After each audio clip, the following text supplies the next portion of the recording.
2岁3个月半了。哦，那现在身高才82呀，就这个睡眠质量不好影响。要睡多久才能睡着啊？他从小到大，反正入睡都要哄很久，可能1个小时、1-2个小时也有。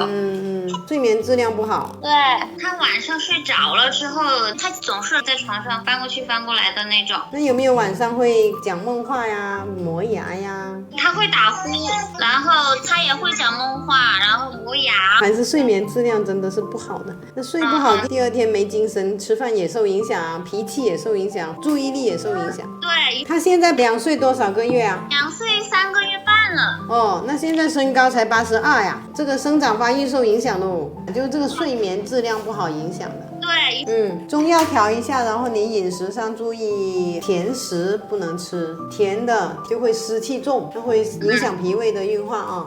好。